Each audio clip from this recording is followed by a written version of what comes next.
Right. When you're hiring people, okay, when you're hiring people, and you're looking at SV, not everyone's an absolute wordsmith, okay? Not everyone knows how to put the certain keywords in order to be seen.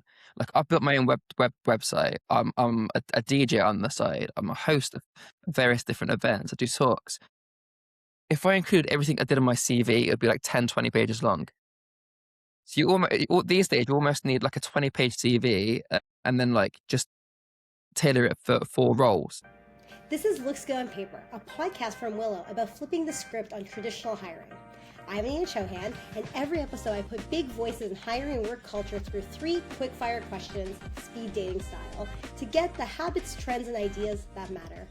Hi, and welcome to this week's edition of the Looks Good on Paper podcast. I'm reporting from sunny Spain. I was on vacation and I am back in action now, and I'm so excited to have this week's guest. My guest today has led recruitment across some pretty different worlds: insurance, retail, construction, healthcare, leisure. But what ties all together is a philosophy that hiring is never just about filling a seat. Daen Fox is a talent acquisition leader who thinks about the whole picture: how teams are built, how people are brought in, and how they stay. I'm really excited to have you here today. I know that you've done a lot of stuff across multiple industries and have a focus on employer brand, which is love that too. But really, what haven't you done? And why don't I leave it to you to fill in the blanks? But thank you so much for being here today. How did you get here? How did I get here? Who knows? Who knows? But what an introduction. So I'm Daen Fox. I've been in recruitment for a long time, but I've always seen myself as just Daen Fox, regardless of the job title. So how did I get here? I don't know. I just think by being a bit of a curious cat, wanting to learn, grow other people, network, get myself out there, and it just really paid off. My career absolutely rocketed within the world of recruitment. It really did. Amazing. Amazing. And did you ever think that this is where you'd be and what you'd be doing? Yes. Because I've always been like so ambitious and real. Like even as a 20-year-old, people were like, "Dane, calm down." I'm like, "Nope, sky's the limit." And I'm only halfway there. So right now, you are currently working in the world of HR, but more in the sense of like connecting and working with people. Tell us a little about that and what's going on in the space right now.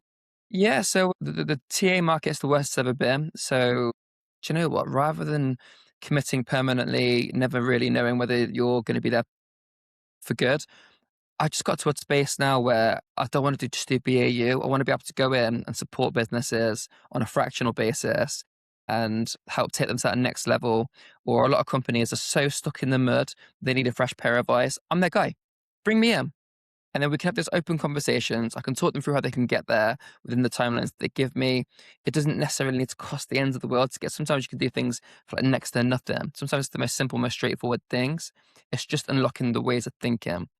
I've got a master's degree in psychotherapy too, which definitely helps. Nice. Yes. So Wow. I can really help break down everything and just make them comfortable. Yeah, amazing.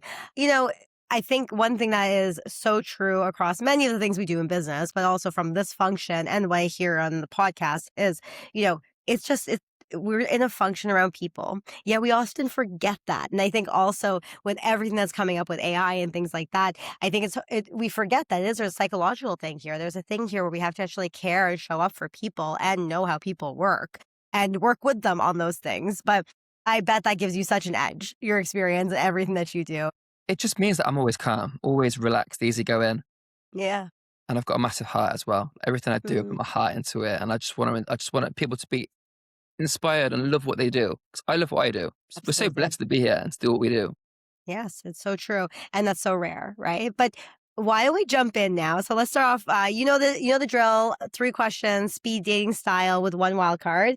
And the first one is: what is the biggest hiring mistake companies keep making, even though it's clearly not working? So I was raised in a multinational family. So for me, whenever someone says to me, we need to hire for cultural fit, I hate it so much because what does that even mean? Human beings, we're in survival mode. We want to hire people that look like us, that sound like us, that feel like us, people that we can relate to. We're not at work to hire friends or people that are just going to think the same. We want people that we can have some healthy challenge and debate with. That's where differences grow, and that's why I love the UK. Like, I used to live in America, and I love England so much for the fact we're so multinational, Yeah, and that's why this country is the best, in my opinion. absolutely. So Absolutely. when we hire based on fit, the company is just gonna stagnate. When you really put diversity, equity, inclusion, belonging into everything that you do, not just in recruitment, everything, they're the best companies. Everyone's happy, customers are happy, you make more money. Absolutely. Absolutely. So how are you seeing now with the stuff that you've worked on and now with like in this fractional basis and seeing so many different companies, how are you seeing companies do that well? What are the, what are the downsides of not doing or what are things that are really positive about doing it? Yeah, so the companies that are doing really well are the ones that are happy to go back to the drawing board and just look at everything from the basics, from the way they assess candidates, from the way they look at their CVs, or even just meet the people. Because I'm not always the biggest fan of CVs, and just really taking people in as a human being and looking outside of the box. Because when you do that, you never know what you're going to get. And one of the most successful teams I've ever had was where I hired a whole TA team full of different people from different departments because we had limited budgets from marketing, finance, you name it. They've got the expertise in that field, so that it takes one to know one, but Yeah, equally, they're coming with some transferable skills. And then we made it so that we all sort of reverse mentored each other in the different areas. For example, me and my content ability to be able to produce stuff, I learned that all from a girl that I used to work with many years ago. And I was just fascinated. How is this like 18, 19-year-old doing all these captions and what's CapCut, DaVinci Resolve? And I'm like, okay. And I just made it my mission to do that. And look where I am now. amazing. Yeah. I think about that a lot where it's kind of like, what are some of the internal things that we can encourage for people to grow and upskill as well? Like, even beyond like, what we know in our scope of work. If the initiative is there and desire is there, what can we do for you there? Like, I was at a recruitment networking event recently, and I'm hearing some of the similar things, and it's even still, which should have been eradicated by now. Because then they're Yeah. going to learn a new area, like, it's not always money because a lot of these days people are all about being safe and having that security blanket. Why would you want to move? Absolutely. I also think that in the other sense is like we know that people aren't going to stay with your company forever. You give them the opportunity to see different parts of maybe the business. They understand how everything works together. If they take those skills, they actually have a fuller portfolio for what they're going to be doing next as well. Who knows also what you're going to benefit as a company from that, right? Mhm. Like it actually contributes to that if you give them that opportunity to expand in that way. What All right, so let's move on to number 2. So what's a hidden bias companies unknowingly have even when they think they're progressive in their hiring? It's a good question because if companies have been doing things in the same way for a very long time, it's hard to break. And if they don't open their eyes up to how other sectors do things, then they just get so stuck. So a hidden bias is that everything's perfect, everything's fine. Mm, Why break something when it's fine until it's not fine, until you're losing revenue, and then because let's face it, money talks, and then it's too late. That ship is going down and you need to do something absolutely. really radical. And that's where a lot of companies then either go completely bust or completely revamp their fortunes. There's Mhm, no in mhm. between. Absolutely. And then I think like it's one of those things where we forget that it's about the people, right? And that whole idea I really appreciate kind of like if it's not broke, don't fix it. But it's not going to serve them. And you think about like the changing like macroeconomic things that are happening that will impact your business and you have to stay on top of these things over and over again. Right. Absolutely. So what would you suggest that companies do to make sure they can avoid something like this? Open your eyes up Hmm. to new ways of working. Go to networking events. I know everyone's busy, but like they actually inspire you to do better. I always actively encourage my teams to have 20% of their role in some sort of other project where they support an element of the business. And it could be some sort of like a community forum. It could be a project of like innovation, just something to take their mind off the full day job, but also gives them scopes to progress onto something else within the business. Because if somebody is stuck in the same role for a long time, then they're just going to coast. No, don't get me wrong. You do need those kind of people in your team, but you can't have a whole team of people that want to coast, and you can't have a whole team of people that want to be like Daen Fox and take on the world. I'm calmer these days, Absolutely. though. I'm calmer these days. Yeah, for sure. I think what I'm hearing an element across everything that you're saying is kind of like just like, it shouldn't just be about the job. in that one role and that one scope of work. It feels like within the job, internally in the company as well. I think it's important that people have exposure to different things, but then also on the other end, like going out, opening your eyes to other ways of working, listening and talking to people that are doing other things and implementing that in your own business with your hiring practices. So Too right. question number three, if you were to suddenly remove these from your current hiring process, what would that look like, Dane? Now go ahead. Right. When you're hiring people, okay, when you're hiring people, you're looking at SE, not everyone's an absolute wordsmith, okay? Not everyone knows how to put the certain keywords in order to be seen. Like I've built my own website. I'm a DJ on the side. I'm a host of various different events. I do talks. If I include everything I did on my CV, it would be like 10, 20 pages long. So these days, you almost need like a 20-page CV and then like just tailor it for roles. But that's just a lot of effort. Whereas it all comes down to how you assess. So that is the key thing. So what is right for your business? Is it an area for somebody to submit a video of themselves talking about a certain topic? Yeah. Some sort of mini assessment prior to them meeting you, where it analyzes the psychometrics, or something fun or something engaging where it actually gives you like a real life experience of your business or your company. One of my favorite things I ever did, and it's not always possible these days, post COVID, was assessment centers where I would bring people along that passed those miniature assessments, and I wouldn't show the managers the CVs until afterwards, because then they are hiring them based on what they're seeing on the day. And Mm, don't get me wrong, the managers at first were like, "We can't do this. This is scary. Like, surely we need to see." And like, trust me, interview these people, chat to them, assess them, and then at the end of it, I'll show you their CV. And then not only did they get a way more diverse team, but equally as well, they got some absolute stars that they actually admitted they would never have hired on paper. there you go. And And this unless you need a specific qualification for a certain role, like a nurse or a doctor, then we need to do more of that. Agreed, agreed. I mean, well, this is why the podcast is called Looks Good on Paper, because I think that we are blinded by that. And this is like common thread we always see like with my guests for the last 3 seasons and just like talking about people in the industry. We do know right now it is actually not a good indicator of what someone's actually capable of doing. It's exciting time right now though, too, because I think that we have an opportunity to really restructure how we see the hiring process, what we look for, what, like how we assess. Have you worked with any companies or implemented yourself an entirely CV free process for hiring? It's very rare you come across a company where it's entirely CV free, but there are absolutely some standout managers that I've worked with, like recently at our SES, recruiting for digital specialists. And rather than looking at the CV, all we wanted to look at was their portfolio. What have you done on the side? Beautiful. And I learned so much from that manager because it made me look at my own work as well in that space. Absolutely. And then after that, we'd then meet the candidates and then we would get them to do some sort of mini activity because you need to create buy-in. At the end of that, we've got some absolute A-star candidates that Amazing. might not have done the best CV. Yeah, for sure. I mean, it is one of those things that it's like if you're good at writing to your point, or if you're good at optimizing, now which everyone seems to be with AI, right? It actually is like not a really good indicator or a signal for a team to, or a hiring manager to actually look at that CV. So I think like one thing that, like I said, is absolutely true here is that we have to figure out a way to use this better or upend our systems that it's not the only source of truth, right? Like we have to rely on other things.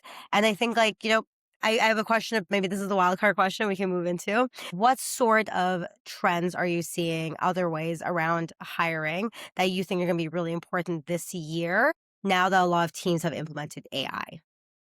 I had a feeling, I was like, when is that word going to come up? When is the word AI going to come up? What kind of AI? I'm joking, I won't get there.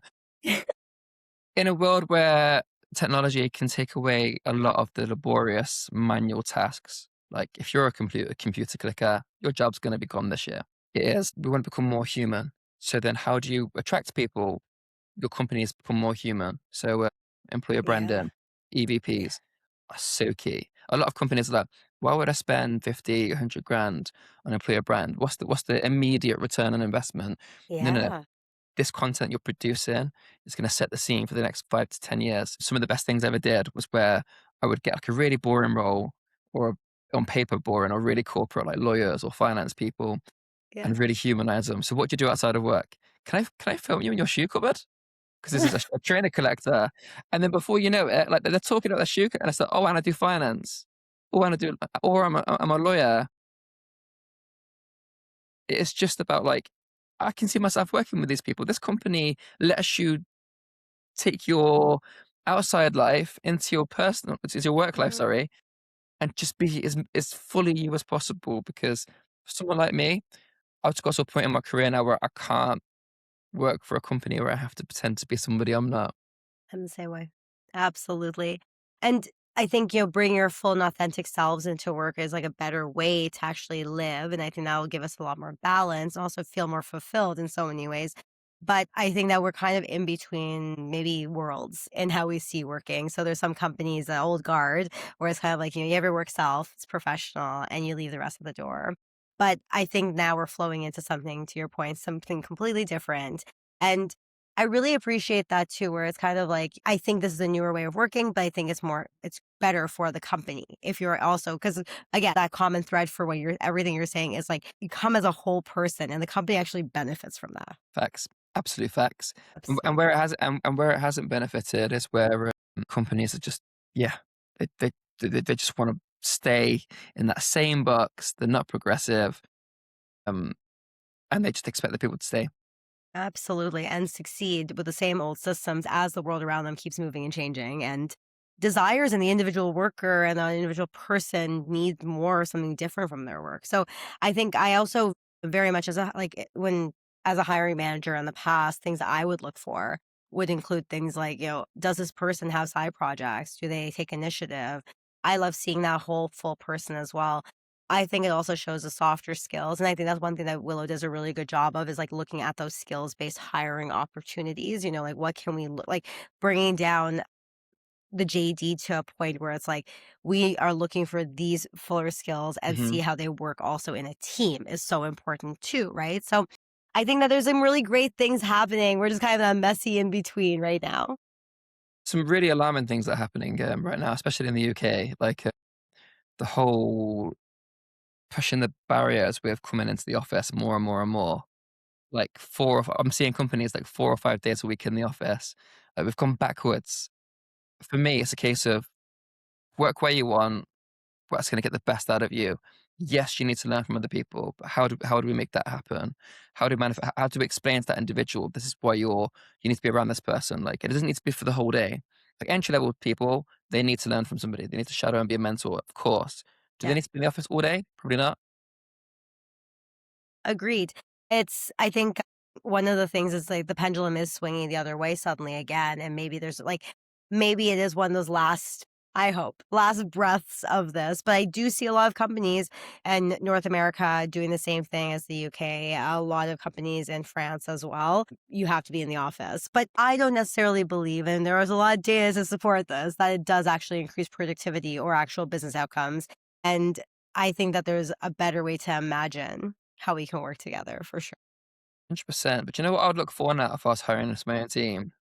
AI fluency. Like wherever you use Mm, AI in your personal life, and and how is this person surviving in a world where the market's so turbulent? Because if you're a survivor, you join my business, I can't wait to see what you do absolutely. because you're That's gonna that fight. piece, right? That's a piece of like that initiative that you can take and you actually come, you're a doer, you do the thing that you need to do. You're thinking outside the box. You're using the tools that that are available to you, right? And now fairly not everybody is like that, but something shows something. That's why I like that thing that you said about the portfolios, right? Show me things that you've done in the past, show me what you've built. Do the thing. Do the things. Well, thank you so much, Jane, for joining me on Looks Good on Paper. It's been a lovely conversation, and I'm excited to share this with the world and also work with you in the future on some great things. Watch this space. It's gonna be Watch the magic. space. It's going to be amazing. Thanks for joining me on Looks Good on Paper, powered by Willow.